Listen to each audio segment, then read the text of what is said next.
Hello,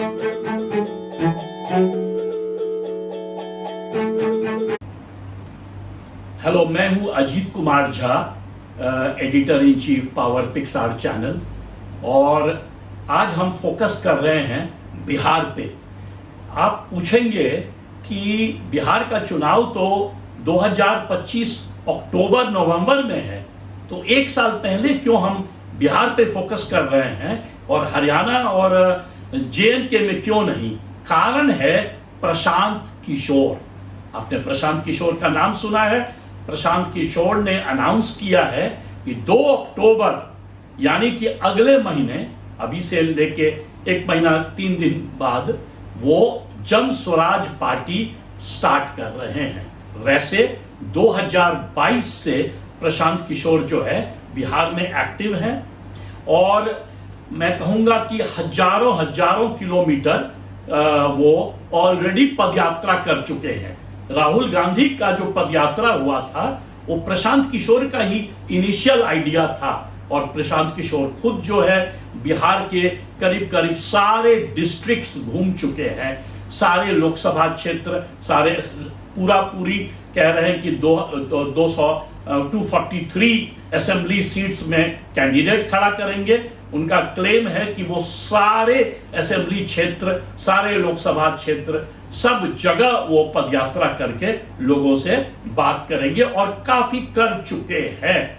साथ ही साथ वो काफी फंड जमा कर चुके हैं, क्योंकि वो आप जानते हैं कि वो पॉलिटिकल लाइफ में करीब 15 साल से ज्यादा से एक्टिव हैं। 2014 में वो मोदी जी के साथ थे, 2012 में ही लौट गए थे इंडिया, 11-12 में, और तब से मोदी जी के साथ गुजरात में काम किए।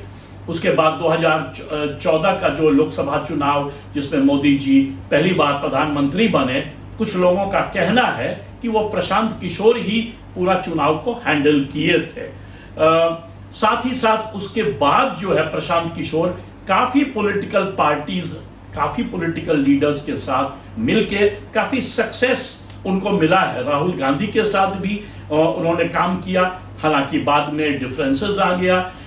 उसके बाद वो पंजाब में काम किए थे कैप्टन अमरिंदर सिंह के साथ, ममता बनर्जी के साथ बंगाल में, आप में भी केजरीवाल को हेल्प किए थे, साउथ में जाके तेलंगाना में, बाकी और भी सारे पॉलिटिकल पार्टीज, काफी सारे पॉलिटिकल पार्टीज का वो कंसल्टेंसी करके काफी फंड जमा किए। मैसिव पॉलिटिकल एक्सपीरियंस है उनको और वो जो है फंड को यूटिलाइज कर रहे हैं कैडर बिल्डिंग में। इनफैक्ट उन्होंने क्लेम किया है कि कोई यदि 5000 लोग को ले आए अपने साथ पार्टी में, तो उसको पार्टी के सेंट्रल कमिटीज में पोजीशन देंगे। वो एक तरह उनका आइडियल है महात्मा गांधी। उसीलिए 2 अक्टूबर को जन स्वराज शुरू कर रहे हैं। वो जो मॉडल अपने पार्टी का बना रहे हैं वो बेसिकली प्री इंडिपेंडेंस जो कांग्रेस का पार्टी स्ट्रक्चर था, उसमें DCC level, district Congress committee, प्रदेश Congress committee, central working committee, और उसके बाद उसके नीचे मतलब डिस्ट्रिक्ट कांग्रेस कमेटी के नीचे जो है सब डिवीजन लेवल पे, ब्लॉक लेवल पे, गांव के लेवल पे, तो उन बड़ा ऑर्गेनाइज्ड ढंग से काम कर रहे हैं प्रशांत किशोर। और दूसरी बात कि वो उसमें रिप्रेजेंटेशन जो है वो कोशिश कर रहे हैं अभी कि हर कास्ट को मिले, ताकि राजनीति एसेंशियली रिप्रेजेंटेशन का खेल है, तो उस पर वो काफी जोड़ देते हैं। उन्होंने इनफैक्ट अनाउंस किया है कि 243 सीट पे चुनाव लड़ेंगे और उसमें 40 से 50 सीट वो जो है वो देंगे अल्पसंख्यक को। और दूसरी बात वो बात कर रहे हैं कि दलित लीडरशिप को बहुत जोर से सामने लाएंगे, और उस संदर्भ में वो चिराग पासवान से बात कर रहे हैं। आप जानते हैं कि चिराग पासवान रामविलास पासवान के बेटे हैं। पिछले लोकसभा में 5 सीट उनको मिला था एनडीए से, वो 5 सीट जीते थे। यदि 5 लोकसभा सीट ले लीजिए तो उसी में करीब 30 से 35 असेंबली सीट आ जाता है। तो यदि उतना भी वो दे देंगे तो दलित्स को तो स्ट्रेट और वो भी पासवान, चिराग पासवान के सपोर्टर्स को करीब 30-35 सीट मिल जाएगा। साथ ही साथ वो और भी दलित्स को सीट देंगे, साथ ही साथ वो ओबीसीज को भी सीट देंगे, जनरल सीट्स भी वुमेन के लिए स्पेशल कॉन्स्टिट्यूएंसीज रिजर्व कर रहे हैं।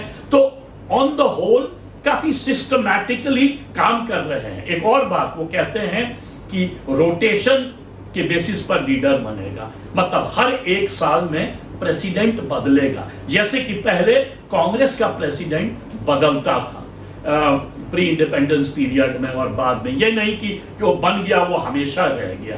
तो ये भी उनका एक नया, मतलब अभी जो क्लेम कर रहे हैं कि ऑर्गेनाइजेशनल स्ट्रक्चर में इनोवेशन, खुद कह रहे हैं कि ना मुख्यमंत्री का कैंडिडेट बनेंगे, ना मेन पार्टी के मतलब चेयर या कह सकते हैं हाई कमांड या प्रेसिडेंट बनेंगे। हालांकि क्लेम तो बहुत लोग करते हैं, सारे पॉलिटिशियंस करते हैं और उसके बाद बदल जाते हैं। उनका सबसे जो इंटरेस्टिंग बात है कि उनके पास फंड्स काफी है, क्योंकि वो पॉलिटिकल कंसल्टेंसी किए थे, पहले यूएन में काम कर चुके थे, यूनिसेफ में, तो उसमें भी उनको कम्युनिकेशन स्पेशलिस्ट थे, तो उससे जो है काफी उनको एक्सपीरियंस मिला है। अच्छा, मीडिया में उनको आप हमेशा देखिएगा, इनफैक्ट वो आज वॉक कर रहे हैं, पदयात्रा कर रहे हैं, कल देखिएगा कि वो किसी ना किसी चैनल में इंटरव्यू दे रहे हैं। तो उस मामले में he is very visible. 47 years के हैं, यंग हैं, पर एकदम विजिबल हैं। और बिहार का जो राजनीति है वो एक क्रॉस रोड्स पर आ चुका है। जो लीडर्स पिछले समझिए 1990 से, यानी कि करीब करीब 34-35 इयर्स से जो लीडर्स बिहार में एस्टैब्लिश्ड हैं, वो जेपी आंदोलन से निकले थे। लालू प्रसाद यादव और आरजेडी के लीडर, और इधर नीतीश कुमार जो 20 साल से मुख्यमंत्री हैं जेडीयू के। तो ये दोनों जो है, दोनों टिपिकल प्रोडक्ट्स थे जेपी मूवमेंट के, पर दोनों का एज जो है अब क्लोजर टू 75 हो गया है, 73-74। और लालू जी काफी बीमार रहते हैं, नीतीश जी भी एक तरह से कहिएगा कि टायर्ड हो गए हैं, भूलने लगे हैं। कुछ लोग कहता है कि अब जो है नया लीडरशिप आना चाहिए। राजद में तो तेजस्वी या उनके बच्चे आए, पर प्रशांत किशोर का कहना है कि सीरियस लीडरशिप राजद में नहीं है। इनफैक्ट पिछले महीना वो एक ये बनाए थे पोस्टर, जिसमें राजद की जो महिला एक छोड़ के आई, उसके साथ प्रशांत किशोर इधर खड़े हैं, और उधर कौन है तो लालू जी, रबड़ी देवी और दोनों बेटी, मीसा और छोटी बेटी तेजस्वी और उनका भाई। तो वो दिखा रहे हैं कि राजद जो है सिर्फ फैमिली राजनीति करता है, और मैं जो हूं रियल रिप्रेजेंटेटिव पॉलिटिक्स करता हूं। अभी सबसे ज्यादा अटैक कर रहे हैं वो राजद को, और पहले, इसके पहले सबसे ज्यादा अटैक कर रहे थे नीतीश कुमार को, क्योंकि नीतीश कुमार उनको पहले वाइस प्रेसिडेंट बनाए थे अपने पार्टी का। बाद में प्रशांत किशोर ने नीतीश कुमार को छोड़ दिया, डिफरेंसेस क्रॉप किया। जब नीतीश कुमार भाजपा में आ गए तब प्रशांत किशोर का डिफरेंसेस आया। बट प्रशांत किशोर का एक चीज लोगों को पजल करता है, वो बीजेपी को डायरेक्ट अटैक नहीं करते हैं। एक बार सिर्फ उन्होंने एक इंटरव्यू में पॉइंट किया कि नरेंद्र मोदी प्राइम मिनिस्टर ने बिहार के लिए कुछ किया नहीं है। इसके अलावा मैंने नहीं देखा है प्रशांत किशोर को अटैक करते हुए। इनफैक्ट लोकसभा चुनाव के टाइम में वो बीजेपी को 350 सीट दे रहे थे, प्रेडिक्शन कर रहे थे, और इंडिया अलायंस को कह रहे थे कांग्रेस डिक्लाइन पर है, वो आगे नहीं बढ़ पाएगा। और इंडिया अलायंस के बारे में भी बहुत चैरिटेबल नहीं थे। तो ओवरऑल ट्रेंड तो मोदी जी प्रधानमंत्री तो बन गए, पर प्रशांत किशोर का जो प्रिडिक्शन है वो करीब करीब समझिए कि 100 सीट 80 सीट गड़बड़ हो गया। तो तब से उनकी क्रेडिबिलिटी बड़ी जोर हिट हो गई है। कुछ लोगों का कहना है, क्रिटिक्स का कहना है कि प्रशांत किशोर एसेंशियली बीजेपी के बी टीम है।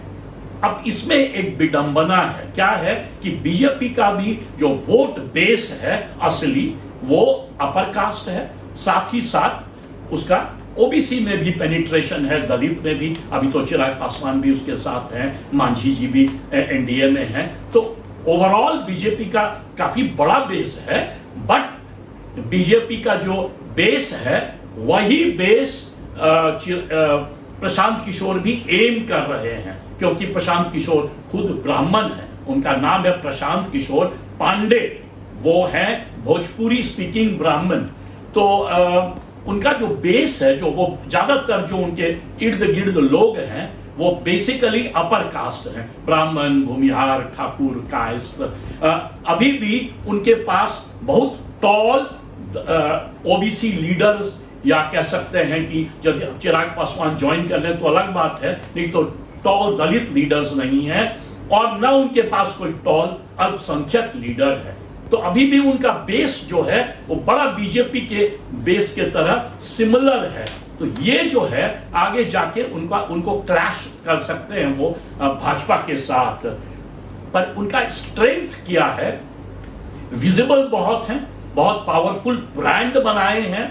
प्रशांत किशोर को सब जानता है, जबकि एज आई सेड की करीब 12 साल से एक्टिव है राजनीति में, 35 साल की उम्र में या 34 साल की उम्र में लौट के आए यूनिसेफ से और यहाँ पर अपने आप को एस्टैब्लिश किए, काफी पैसा अमैस कर चुके हैं, फंडिंग उनके लिए प्रॉब्लम नहीं है, कहते हैं कि हमारे बहुत कॉन्टैक्ट्स हैं, ये भी सही बात है। इनफैक्ट वो top media anchors, media owners, वो सारे को जानते हैं, और जब मीडिया एक बैंकरप्सी है कि उनको जब कोई इश्यू नहीं मिलता है तो प्रशांत किशोर का इंटरव्यू करते हैं। इनफैक्ट आप देखेंगे कि अक्सर वो छोटे छोटे सोशल मीडिया चैनल्स में सोशल मीडिया के एंकर पे हावी हो जाते हैं, उसको डांटने डपटने भी लगते हैं। तो ये उनकी एक वीकनेस है थोड़ी सी। यदि महात्मा गांधी के तरह जो उनका जो आइडियल है प्रशांत किशोर का, यदि रेस्ट्रेन्ड हो, केयरफुल हो, तो वो ज्यादा अच्छा कर सकते हैं। प्रशांत किशोर का जो सबसे बड़ा वीकनेस मुझे लगता है कि प्रशांत किशोर का 10 चेहरा है। वो भाजपा के साथ भी थे, वो ममता के साथ भी थे, वो कांग्रेस के साथ भी थे, वो नीतीश जी के साथ भी थे, जैसे मैंने और भी नाम लिया लीडर्स का। तो दिक्कत क्या है, what does Prashant Kishor stand for, उनका आइडियोलॉजी क्या है, वो कहते हैं, उनका गेम प्लान क्या है। वो कहते हैं कि मैं जब वो अभी क्लेम कर रहे हैं कि 140 सीट हम जीत जाएंगे 243 में, कहते हैं कि हम सरकार बनाएंगे और बिहार का पॉवर्टी एक बैग जो है खत्म कर देंगे, अनएम्प्लॉयमेंट खत्म कर देंगे, आउट माइग्रेशन बंद कर देंगे। ये क्लेम्स बहुत टॉल है, पर करेंगे कैसा। 30 स्टेट है इंडिया में, उसमें बिहार सबसे गरीब है। बिहार का जनसंख्या जो है, पॉपुलेशन डेंसिटी सबसे ज्यादा है इंडिया में ही नहीं दुनिया में। तो उसको वो कैसे खत्म करेंगे। एग्रीकल्चरल प्रोडक्टिविटी बिहार का मतलब एक जमाने में वन ऑफ द हाईएस्ट था 1960s के पहले, और आज वन ऑफ द लोएस्ट है। इंडस्ट्री है ही नहीं बिहार में। बिहार बेसिकली एग्रेरियन स्टेट है। जो लास्ट सेंसस फिगर है, बिहार का रेट ऑफ अर्बनाइजेशन 11% है। ऑफ कोर्स वो पुराना फिगर है, 2021 का फिगर आया नहीं है, पर मान लीजिए 11 से 15%। बंगाल है वो करीब 35-40% अर्बनाइज्ड है। हिंदी हार्टलैंड स्टेट्स जो हैं सबका अर्बनाइजेशन रेट हायर है। इंडिया का अर्बनाइजेशन रेट ऑल ओवर करीब 40-45% है एवरेज में। कुछ लोग कह रहे हैं कि 10 साल 15 साल में इंडिया 50% अर्बनाइज्ड हो जाएगा। बिहार जो है सबसे पिछड़ा उस मामले में भी। नो इंडस्ट्री, सिर्फ एग्रीकल्चर, उसकी भी प्रोडक्टिविटी नहीं है। ग्रोथ रेट थोड़ा नीतीश जी के शुरुआत में, जब नीतीश जी आए 2005 में, तो फर्स्ट डेकेड में करीब डबल डिजिट था, पर उसके बाद ग्रोथ रेट भी ज्यादा मैटर नहीं करता है, क्योंकि आउट माइग्रेशन इतना हाई है, अनएम्प्लॉयमेंट इतना हाई है। इस सब को प्रशांत किशोर किस तरह से, कैसे बिहार का ट्रांसफॉर्मेशन करेंगे। आज तक उन्होंने इतना इंटरव्यूज दिया है मीडिया में, उन्होंने कोई सीरियस इकोनॉमिक ब्लूप्रिंट नहीं दिया, सीरियस प्लान नहीं दिया। तो अभी भी समय है, 2 अक्टूबर को वो पार्टी लॉन्च करेंगे, चुनाव अगले साल है, प्रशांत किशोर का ब्रांड बहुत बड़ा है, प्रशांत किशोर का नाम बहुत बड़ा है, उनके पास पैसा बहुत बड़ा है, और उनके पास ऑर्गेनाइजेशन भी एक तरह से ऑर्गेनाइज ढंग से काम करते हैं। पर क्या बिहार के राजनीति में जो कास्ट में डिवाइडेड है, कम्युनिटीज में डिवाइडेड है, जहां पर की मोनोपोली है 3 पार्टी का कह सकते हैं, राजद, भाजपा और जेडीयू, उसको प्रशांत किशोर कैसे ब्रेक करेंगे, ये चित्र अभी बाकी है। फिर हम दोबारा इस पर प्रोग्राम बनाएंगे। यह हमारा पहला प्रोग्राम है प्रशांत किशोर पे। Thank you very much.